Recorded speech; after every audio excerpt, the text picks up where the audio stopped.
Okay.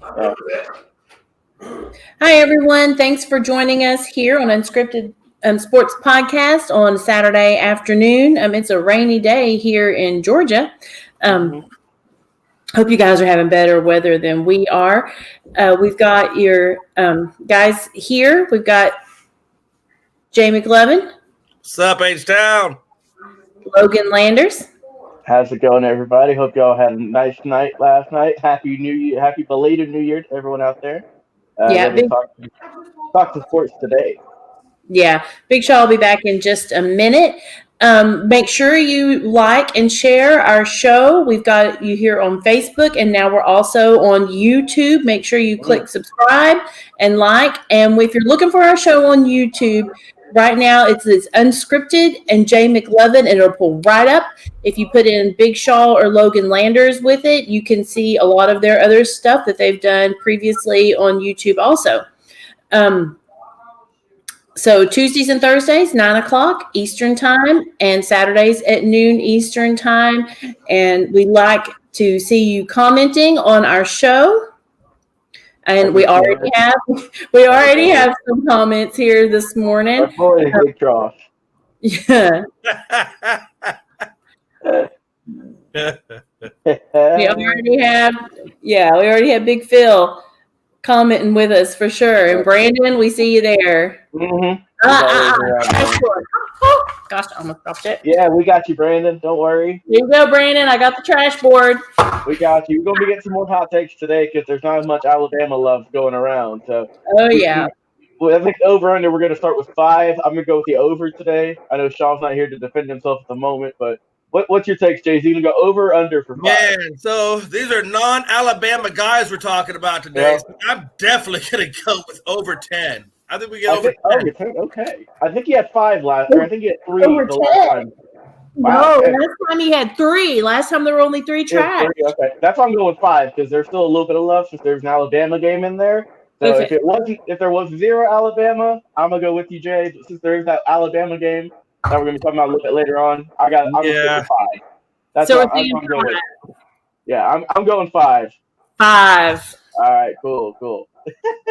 All right, keep it locked in, Mel, and we'll see how we can get. But I guess since he's not here right now, we go ahead and get started, and me and Jay can get our takes out the way and just do a little bit of banter until our boy gets back. How about that? All right. All right. What's our first topic for today on Saturday? Let's see. Paulson Adebo draft profile. Jay, you want to get us started on Paulson?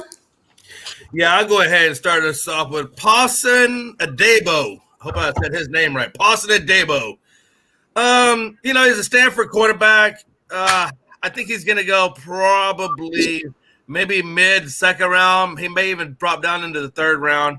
I think the Vikings, my personal one is I think the Vikings will probably pick him up around the 86th pick in the 2nd round. If not, I think he slips to the 3rd. He's got 69 solo tackles. He's got 1 forced fumble, 8 picks, and 27 pass defended in the 2020 season. First team All Pac-12 twice. So the guy's got great speed. He's got a pretty good high IQ. He's 6'1", 192 pounds. He's kind of a stocky, a little bit smaller guy on the 6'1" side. I usually like to see him around the 6'3", 6'4" side. I think they have really good upside, but he has good instincts. He's got good hands. He's a tough guy mentally and physically. So I do think, he'll go probably mid to late 2nd round. And if he doesn't get swooped up by the Vikings, then he could potentially slide into the 3rd. But most likely, I think he goes at 86 to the Vikings. Yeah, hey, I mean, that's a good pick there, Jay. The Vikings, as we know, have not had the best season. They do have some potential, though. It's not like they're just completely dead in the water in terms of talent, right? It's just they're one of those teams kind of like the middle of the road, right? That they're not perfect. They're not trash. There's one. But they're just kind of a middle of the road type of team. And they do need a little bit of help on kind of both sides of the ball. And I do think that Paulson would be able to help them out. I mean, while he did opt out of this 2020 season, we'll see a few of these guys here that we're going to talk about a little bit later on, in the coming weeks and whatnot, who decide not to play. You can look at that as in 2 different ways, right? You can look at it as, he's either resting his body for the upcoming draft and he's going to make sure he's 100% healthy. Or on the other side of the court, you can look at it as, this guy's not dedicated and he doesn't want to go out there and do his best and whatnot. I lean on the first side of things where he's just resting his body. He didn't want to. With all the COVID stuff that happened this year, you can't really blame that many people for choosing to opt out. A lot of high-profile guys here. I mean, this guy, I'm with TJ. He's going to go in the second round, kind of a middle-of-the-road type of deal for the second round. But he was a really good guy at Stanford. He was a very, back when he was playing back in 2018 and 19, some people think this guy was one of the better cornerbacks in the league. It's just that since he didn't get that playing time this year, he chose, he kind of slipped a little bit. So that ended up kind of hurting his draft stock a little bit, but we all know he's going to get picked. He has all the talent in the world to get picked. I mean, and let's face it, while this is going to be kind of a quarterback-heavy draft, the defense is also going to be there as well to kind of help out and to kind of, put some sway in their name as well. I mean, just looking at some of the other cornerbacks that are going to be on the board this year, Jay, we got Patrick Surtain, who we talked about the other day, who we think he's going to be one of the top cornerbacks that he's looking at as number 1 or number 2 in terms of that ranking. Then you got Caleb Farley out of Virginia Tech. He chose not to play this year, I believe. So that's another guy. Also, J.C. Horn out of South Carolina, and then Sean Wade out of Ohio State, who are all four of those guys. And then De'Aaron Kendrick out of Clemson as well. So all those guys are very good cornerbacks. And Paulson, he was up there with the best of them, like I said, back when he was playing in 18 and 19 in his sophomore and junior year. But when he forwent his senior year this year, he kind of slipped in the draft rankings, which I'm not surprised by. That's just how it's going to be. You don't have as much game footage to look at, as opposed to some of the other guys. But I do think that he will get picked. I like to pick by the Vikings. That is a very good pick. There's a lot of teams that need good corners in this league, man, especially with the NFL. So I'm with you, Jay. He is going to get picked in the second round. I'd say middle to late, and we'll see how he does. But so far, he had a really good college career, and hopefully, he can do some good work in the NFL for whoever picks him up. Look who decided to come back. Oh, it's my turn? Y'all. Yeah, perfect timing, man. What's your thoughts on Paulson Adebo? Well, I watch the SEC, so really that's all I watch. Well, I need to start watching like the Pac-12 and stuff like that, but I don't know. I'm sorry. I'm an SEC man, but I will say this though. Me and Philip do agree. Ohio. I will say that. Ohio. Yeah. So if you had to pick where this guy would get drafted, like a team or a round, me and Jay both agree he's going to go in the second round. Are you kind of with us on that bandwagon there? Yeah. Okay, I got you. Yeah. So, like I was telling Jay, he was kind of looked at as one of the better quarterbacks before he didn't play this year due to all the COVID stuff. So that kind of dropped his draft ranking. So he is a high up there, talent quarterback. I mean, there's a lot of good guys in college right now that play the corner position, and he looks like he could be another one of those. But we'll see how he's going to. Yeah, go ahead. I think the reason why he's going to slide so far down is just because it's quarterback centric, it's offensive line and defensive line centric. I think the secondary is just going to get pushed off a little bit. I mean, outside of the top best available talent, those are going to obviously go in the first round. But that second round, that's when all your running backs start really hitting up. Your linebackers start hitting up even more. And so I think the secondary is just going to get pushed down.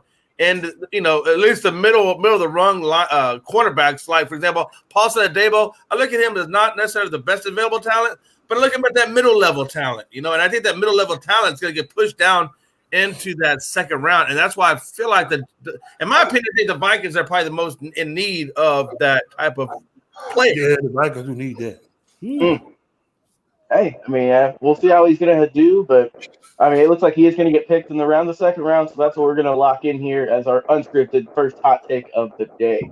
So, Paulson, we'll be looking for your name at the NFL draft in just a few short weeks. But, Mel, what is our next draft profile for today? Let's see, Quiddy Pay, draft profile. Big Shaw, you want to start us out on that one? Yeah, I sure will.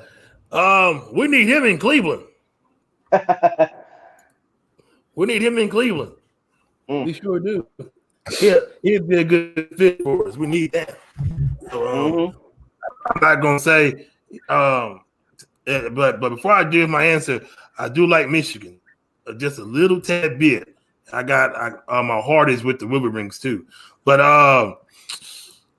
we're gonna get him. Let him come to Cleveland. He's gonna go. I'm gonna say it. He may go to early first round, maybe second. Because I'm not gonna watch the draft because I don't really watch it. Okay. But I think he's gonna go probably in the first or the second. We need him in Cleveland. And that's it. Go Browns. Man, I'll go second. Look, All right.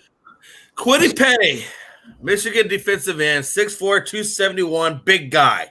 2020, he had what? 12 solo tackles, 2 sacks, and what? 4 games? Mm-hmm. You know, they play like what? Yeah, 4 games? I think he goes. You're gonna believe this, but I think he goes number 8 to the Giants.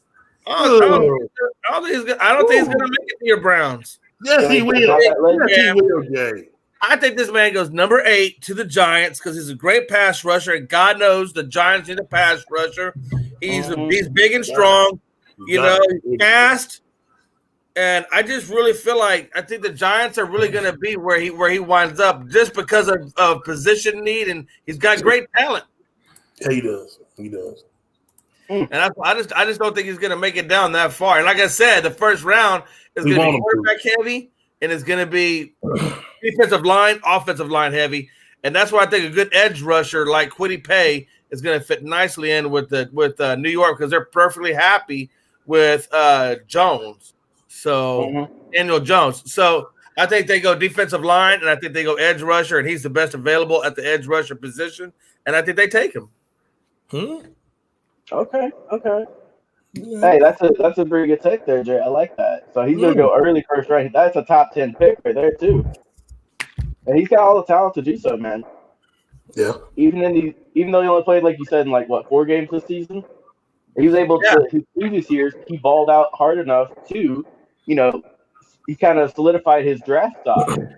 And man, so you think, you got your team there. You think he's gonna go to the New York Giants? I'm gonna go with the team right next to them, right? I'm gonna have him staying in Michigan and going to the Detroit Lions, where Shaw likes to say, "All the careers go to die." Yeah. So, but let's face it, man. The Lions, they need a lot. They need a lot of stuff, man. They're rough right now. They're rough around the edges. Like a big shot that number players go to die. That's what they just want to go to die. But I mean, this guy's a really good talent. I think he is going to be a top 10 pick just based off his freakish athleticism and just all the stats he's compiled over the years for the Wolverines. And it'd be, it's always nice to see a guy stay from, his hometown and stuff like that. He went to Michigan. So, see, our boy Brandon said Texas is looking to hire Steve Sarkisian. Okay. So they ain't no looking. They already got him. Yeah. Okay. We got some breaking news there from our news correspondent in the field, Brandon Herrera. Appreciate that, Brandon. Always love you bringing up breaking news and all. But yeah, so a little bit more Kwity Paye. I think, like I said, I think he's going to get in the top 10. He's one of the best defensive tackles in this draft. And I'm going to stick with him going to Detroit. That's who I think that's going to get him. But if he drops out of the top 10, that's going to surprise me a little bit. I'm going to say that, Joe. Because this guy I think go right on. I think I think he goes 8. You think he goes 9? Yeah, right around there. I think Detroit has the ninth pick right now. Maybe a little bit more. Let me see. That's interesting. Okay. Yeah. So right around there. I did think, like I said, do think top 10. So yeah, let me see here. Let me pull up the draft order real quick, and I can let you know. Okay, so Detroit is 7th right now. Detroit 7th. New York is 8th. So you're saying he's going to go Detroit at number 7? Yeah, that's what I'm going with. Okay, that's fine. I mean, hey, and like I said, Detroit, they definitely need some D-line help as well. I was thinking they might go more O-line, or even possible quarterback, maybe Fields or something like that. Matt Stafford's dying, man. He's ready to leave out the league. I almost kind of thought they might go just because if Justin Fields is even available, which I think he will be, I wouldn't be surprised if they went after him at 7. All right, we'll see, man. We'll see. Justin Fields going to Jacksonville. Really? Yeah. Well, hey, Jacksonville. Well, Shaw, since you brought it up, I'll let you go ahead and talk about our next draft profile. Mel, Now, It's Justin Fields. now, we all know all Ohio State quarterbacks. They play good in college. But when they get to the pros, man, they just turn to trash. That's all they do. Y'all know it. You name me one good Ohio State quarterback still playing the league right now. Or a linebacker. I know I can't think of none. Justin Fields, I don't think he's gonna be like that. I think Justin Fields is gonna be a good player. And since he played so well yesterday, I don't care what nobody say. He's gonna look good in that Jacksonville uniform. And Trevor Lawrence, man, he got whooped like a red-headed stepchild. And he was just lost. He was just lost. And if you think that man going to Jacksonville, he can go to Detroit. Send him to Detroit. Lawrence to Detroit. He can go there and get humble and let Justin Fields go to Jacksonville, and he'll probably turn it around. But like I said before, Jacksonville gonna screw it up, and they're gonna forget that they need a quarterback. They're gonna get a punter and a kicker. That's what they're gonna do. They're gonna screw it up. They're gonna blow everything up in April. I'm gonna take this one next. Go ahead, Jay. Jay, you got this one? Justin Fields, man. Look, this quarterback at Ohio, man. I think he's the second best quarterback in the draft, but I don't think he's going to go as the second quarterback in the draft. I think Wilson goes to the Jets. I think that Lawrence goes to the Jaguars, and that's why I think Justin Fields will slide down to, I said it before, number 7 in them lines. He ain't going there. He's a finalist in the 2019 Heisman race. Guys, he's won in the Sugar and the Fiesta Bowls. 6'3", 228. I mean, he's a big guy. He's a big quarterback. He's got. I mean, you can't deny his stats. What, he's got over 1,500 yards, 15 TDs, 5 picks. I mean, he's mobile. He's fast. He can locate the ball, and I just think that's something what Detroit needs. Because they need a mobile quarterback. They don't need a pocket passer like Stafford. They need somebody who can actually get out and play on the run. And I think Fields is going to sell in nicely with Detroit. And he could be the one that turns them around. I'm not saying he's going to, but I'm saying he could be the one. And I know that, Shaw, I know that sounds like, quote unquote, trash, but that's what it sounds like. but unfortunately, unless he can pull Eli Manning, don't be surprised if you see the Detroit Lions call out Justin Fields' name. He gonna be gone early. He gone. You can hang it up. He gone. He gone. Man, this is a tough one here, man, because I think everyone's already kind of solidified that Trevor's going to be the first pick by now. Even though he didn't have the best game last night, we're going to talk about that's our next topic, that game. He's still going to go number 1. There's no denying that.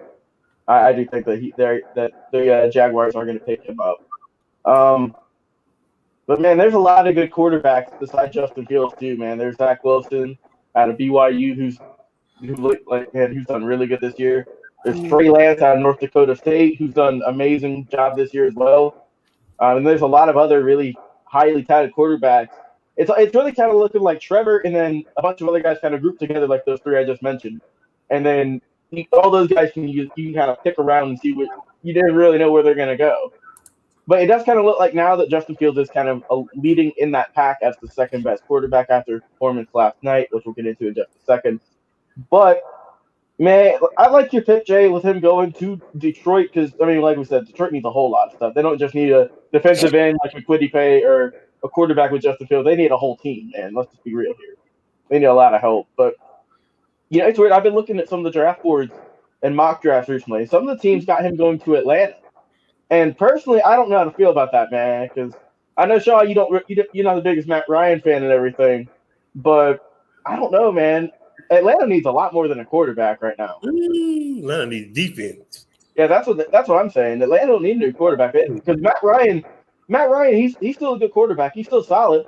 It's not like he's throwing 50 picks and everything, but they do need to get a quarterback later in the draft, I think, for a backup because his time is going to be ended pretty soon. But I don't think they need to go with Justin Fields because that'd be kind of a waste of a draft pick, in my opinion, especially with them going, I think they're number 4 right now. So they need to get something on defense. But for Justin, he's got a lot of options. A lot of teams want him. He, like I say, he's looking like the number 2 quarterback right now in the draft. So, man, I'm looking here. It look, Jacksonville, they're gonna get Trevor. The Jets, some people still think they might stick with Sam Darnold. I don't really know. I'm not on that board yet. Mm-hmm. He ain't done that much, honestly. I know he hadn't had a team around him. He ain't had the best coach either. So that kind of sucks for him because let's not forget Sam Darnold. He was really good coming out of college too. But hey, he went to the Jets, and we see how that's gone for him so far. Miami's 3rd pick, they already got Tua. Atlanta's got Matt Ryan. Cincy got Joe Burrow. Philadelphia, how that's going on in there. Detroit is a good pick. The Giants, I could see them maybe getting them. I don't know. I don't really know the whole Daniel Jones situation and everything. I'm looking at just like top 10. Carolina would be a good pick for him though. If he drops to 9, Carolina would be a good spot for him to start off. Carolina's quarterback too. And then number 10 is going to be Denver. And then Drew Lock ain't doing nothing for them either. So if he does drop, I could see him going to. I like your pick, Jared. I like your pick with Detroit. If he does drop that low, or I could see a Carolina opening as well. He ain't dropping that low. I'm about to say I don't see him dropping that low either, but I do see him being. He's the next best quarterback beside Trevor Lawrence in this draft. So that's my opinion on that man. Hey, is everyone ready to talk about that game from last night? No. Yeah. For it? No. It's time. Bring it up for us. We got our quick topic. Yeah. What is it here? Okay, time for our quick topics. Clemson versus Ohio State reaction. Jay, you want to start us off on this one? Yeah, I'll go ahead and start off on that one. These guys were amazing, right? I mean, you look at Sermon and what Sermon did. The guy ran for 193 yards. I mean, come on, that's ridiculous. He ran for 193 yards and I think a touchdown or two. And then you had, Justin Fields. I mean, this guy throws for what? Almost 400 yards, I believe it was. Did somebody correct me? My stats disappeared on me, but I know he threw for around 400. They had a great passing game. They had a great running game. They had a great defense. Trevor Lawrence came out and didn't do poo-poo, and Justin Fields came out. I mean, I should say he didn't do poo-poo, but he threw for a lot of yards, 400, but he had 2 touchdowns and a pick. And that's not bad. On most games, that might not be bad. But coming against Ohio, these guys do for 385, 6 touchdowns, 1 pick. I mean, the QBRs are vastly different. Fields at 99 and Trevor Lawrence at 77. I mean, like I said, Sermon.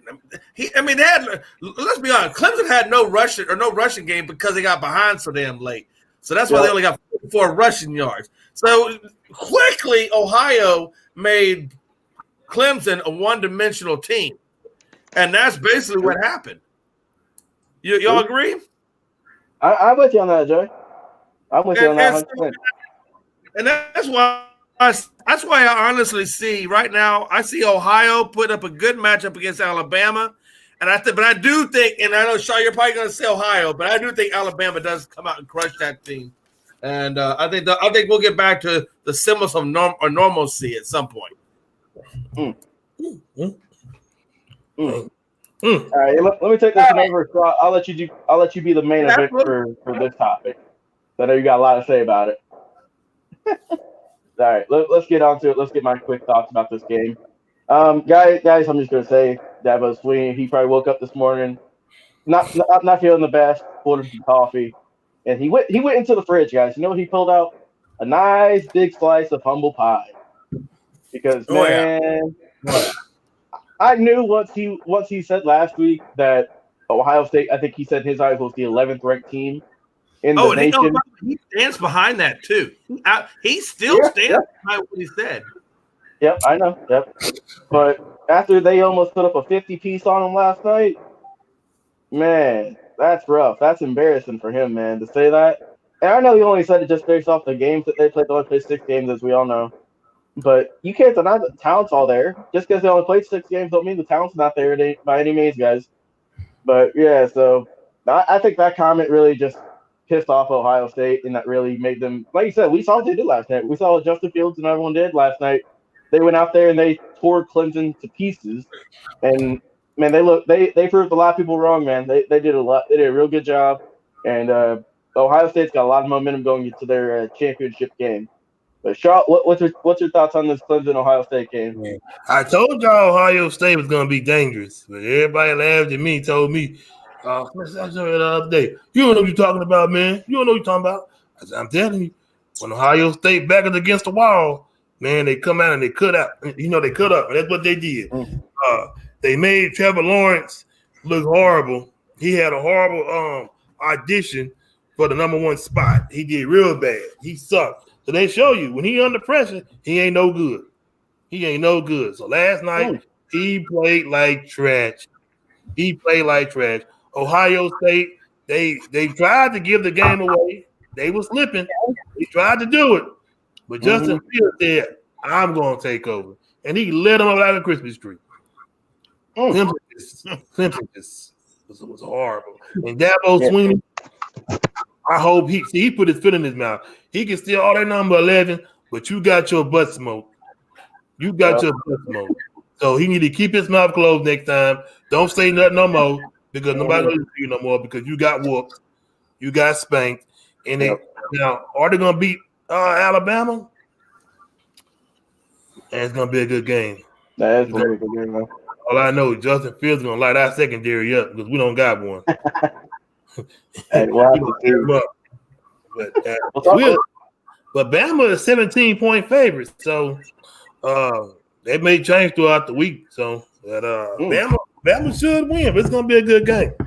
Well, speaking about Bama, Mel, why don't you bring up our next topic here? All right, Alabama versus Notre Dame reaction. Logan, you want to start us out on that one? Yeah, I'll go with this one. I'm not surprised that the outcome of this game. We all picked Alabama to win, and they really did, man. Devontae Smith had a great game. Jay, I know you put out on your Facebook, just give him the Heisman already, man. He had a stellar performance, man. The Alabama team was just cooking yesterday. Let's just be real. You could never there's a stat I saw the other day. It was, I think, since 2000. Notre Dame in like big games like this, like bowl games and stuff. They're 0-8 or 0-6. It was something crazy, but that just proves that they haven't done nothing in the last 21 years now. I mean, you just can't trust these guys. Every time an opportunity presents itself for them to potentially move on to a higher level and kind of doubt some of their critics, they just crack under pressure. Let's just be real. And so I knew this game was going to be said and done before the kickoff even happened. And I think we're all in agreement here that we knew Alabama was going to win this game. And they won it handily, too. It's not like they barely won by a field goal or nothing. But, man, I knew this was going to happen. And let me see if I can pull up that graphic. Yeah, here it is, guys. So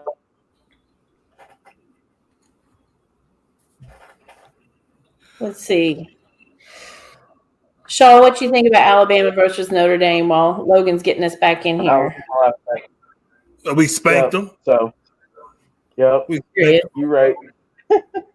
But so they just they're not clutch, and that's all I gotta say about that one. Who won it next? Who wants it next? I'll go. I know this is Big Shaw's. This is team. I'm gonna let him wrap this thing up. But. Okay. All right, go ahead, Jay. So we got Alabama, Notre Dame, 31-14. Look, man, Notre Dame came out and made it a game. I mean, they didn't get completely blown out. I mean, they lost by 17 points, but it was a better game than let's say Clemson and Ohio. Mm-hmm. Because that game was way out of control. So at least this game had a little bit more closeness to it.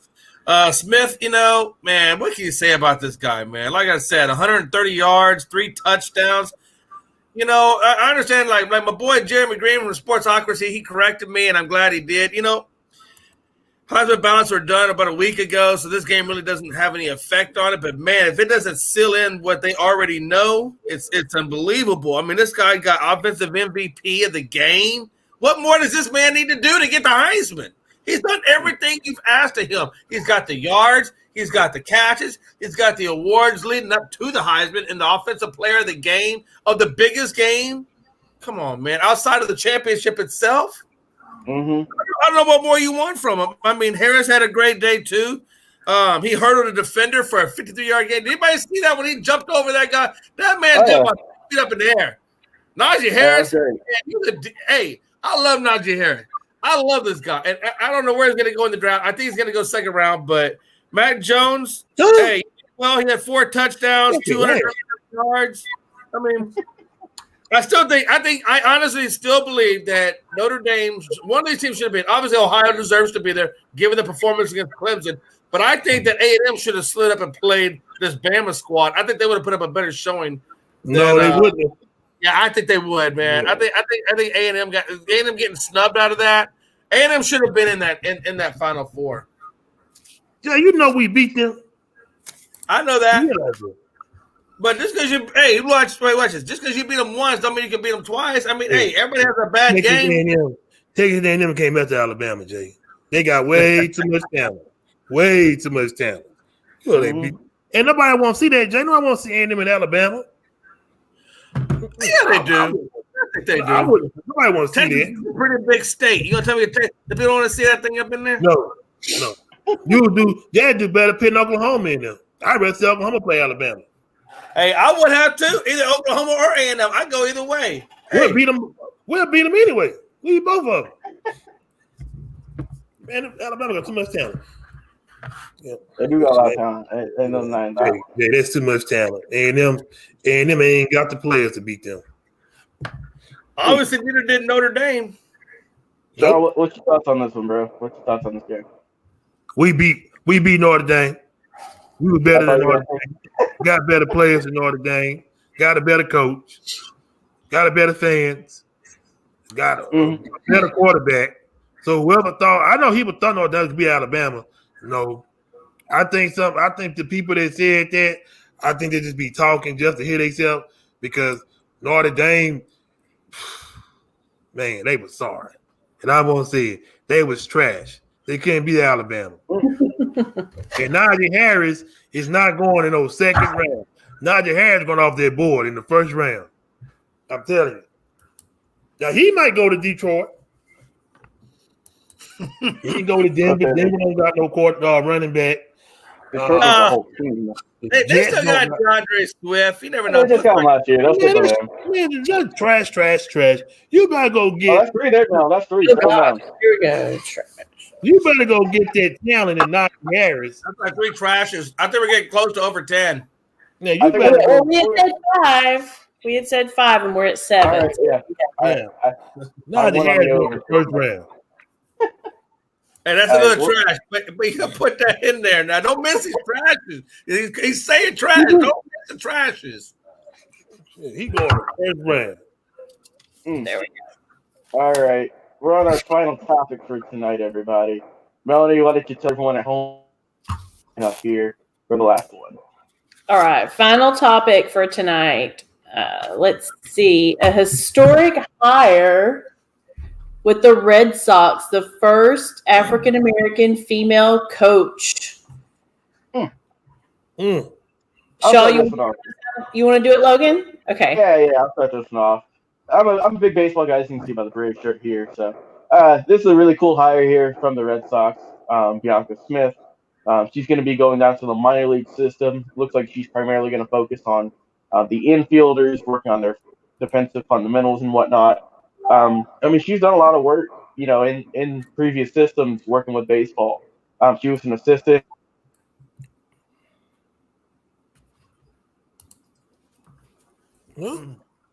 Technical difficulties. I think Logan froze up again. Yeah, I think he froze up. He froze up. The whole time thing froze up. That's all right. Well, he's on suspended time. Big Shaw, take this. Here he is. There you go. There we go. There he goes. All right. Anyways, like we said, we always love these technical difficulties on the show. But yeah, she's done a lot of good work at Dartmouth back when she played, and also her time with University of Dallas. She was an assistant coach in 2018. So I'm happy to see her get a chance here with Boston in the minor league system, and we'll see how she's gonna do, and if she can progress up to the major leagues. Hopefully, that'd be another big historical feat for women in baseball and just women in sports. Period. So I'm all here for it. Absolutely. What do you think, Jay? So yeah, Bianca Smith, hey, congratulations to you, first of all, for not only making history, but for in your promotion up to the next level of sports, man.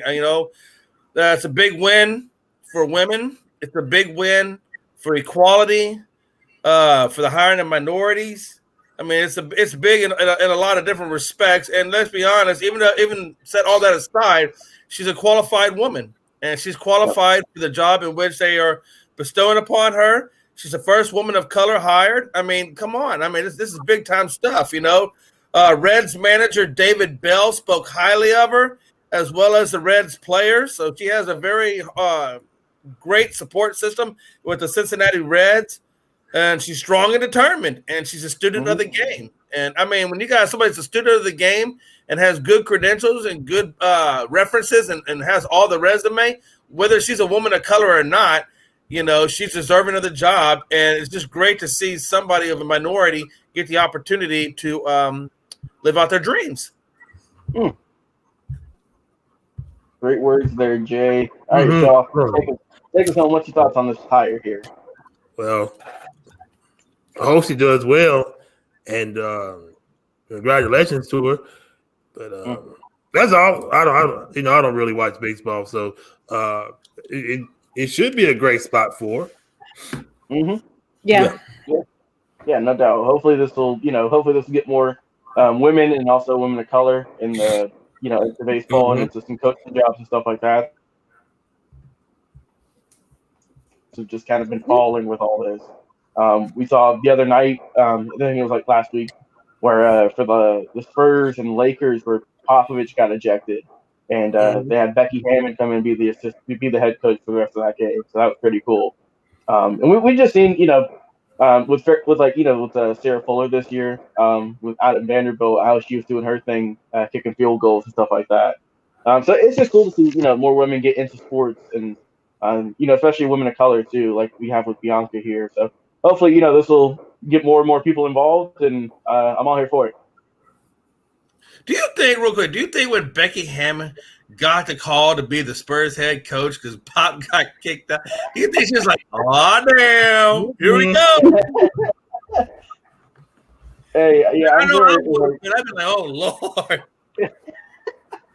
Yeah, that would have been like, oh, wow, all right. I mean, it wasn't an easy task either. Just the Lakers, let's not forget. It wasn't like it was a pushover team. That's the best team in basketball. Come on. Right. I mean, she said it was just kind of business as usual, honestly, I mean, I'm like, wow, all right. Like, if that was me in that position, man, I'd be just kind of like a deer in headlights, just like, all right, well, it's time to go out there and see what we can do now. But, man, that's a good resume builder for her, though. Oh, yeah. I mean, like, she was real qualified, too. She was in I didn't even watch the WNBA forever also. Game. Did they win? I didn't get to score in that game. Did they win? Let me look real quick, and I can see. I know they lost last night, but let me look at the night before, and I can let you know in just a sec. That was going to be the game on December 31st, I believe. Let me see. But, yeah, that was a really good game just between those two teams. Let me see. Okay. Not that game. Was it last night or the night before? I don't remember. It might have been the night before last. Either way, good game. Oh, yeah. I know the Lakers got the win last night, 109-103. Maybe they played on the 30th, and I'm just missing it or something. Yeah, okay, so they played on December 30th. That was the game then. So, yeah, the Lakers also won that one 121-107. But it looks like, because I think Popovich got ejected, I think second half he wasn't there, if I'm not mistaken. Something like that. They're pretty good holding it together for half. I mean, that's the Lakers, man. Oh yeah, that's like the worst team you could go up to be kind of thrown into the wolves against, man. It wasn't like it was the Wizards or someone easy. It had to be the defending champs too. So she got a really good team on her resume there. Be like, hey, I coached against the defending champion Lakers. So there you go. All right, there you go. All for it though. But all right, y'all. I think we're ready to wrap things up. Mel, what was our trash meter at today? What did we get to? We have 8. 8. Okay. Man, hey? Sean, we need about more trashes out of you. Hey. Right. They don't have these people y'all was talking about because I watch the SEC. But I'm an SEC man, so I was like, I don't know these dudes. I'm SEC all the way. If it ain't SEC, I don't watch them because we're just that good. The SEC. All right, Mel, why don't you take us home and we can wrap things up on this Saturday? All right. Thank you for joining us today at noon on Saturday with the Unscripted Sports Podcast. Make sure you like and share. We always welcome your comments. And if you're watching us on YouTube, make sure you hit subscribe and like. And like I said, if you put it in under Unscripted and any one of these guys' names, you'll find us. It came up easiest under Jay McLovin. But that's good. Tuesdays, Thursdays, 9 o'clock Eastern time. Saturdays at noon Eastern time. One more thing. Why don't we mention who we got on the show coming on next week, Jay? Jay or Mel, whichever one. Who we got coming on, fellas? Yeah, Tuesday night. Tuesday night, right? Yeah, you would put me on the spot on that one. I don't have his name right now. I'm sorry. We talked about this after the show. Hold on. I can get it. Like, give me like 2 seconds. Man, you put me on the spot, Logan. Yeah, I got you, Jay. We're doing a little bit of filming. His name is, drum roll, please. Hold on. There we go. Get the drum roll going. Robert Street. Awesome. Cool. Yeah, so Robert Street, he's coming on Tuesday, correct? Yes, Tuesday. All right, cool. Yeah. Tuesday, 9 o'clock. That would be the one. Yes, sir. All right, yeah. So we got a special guest coming on, Robert Street, and we'll be sure to have a few special topics lined up for him. I know, and also, one more thing too. Thanks everyone for checking out the Facebook page too. We're getting closer and closer to 700 likes on the page, so that is absolutely phenomenal. You guys are absolutely crushing it. Thanks to Philip and Brandon for commenting tonight. That was absolutely amazing from you guys. We love when you guys interact with us. It also makes our hearts warm a little bit in this new year. Also, be sure to share us in all the Facebook groups. I know Jay shares it 95 times every 4 hours, so we're doing some good work over there. But, I went him over with kindness. I just keep throwing it there. Hopefully one person will hit that like button or something. There you go. But yeah, we're doing really good work. We'll pull it up here. So right now we're at 656 on the likes. So we're getting close. We're over halfway there. We're almost 700. So we're almost there.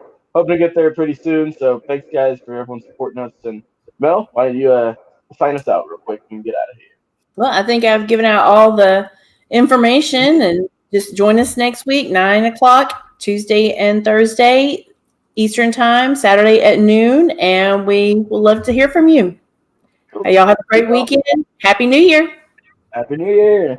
All right.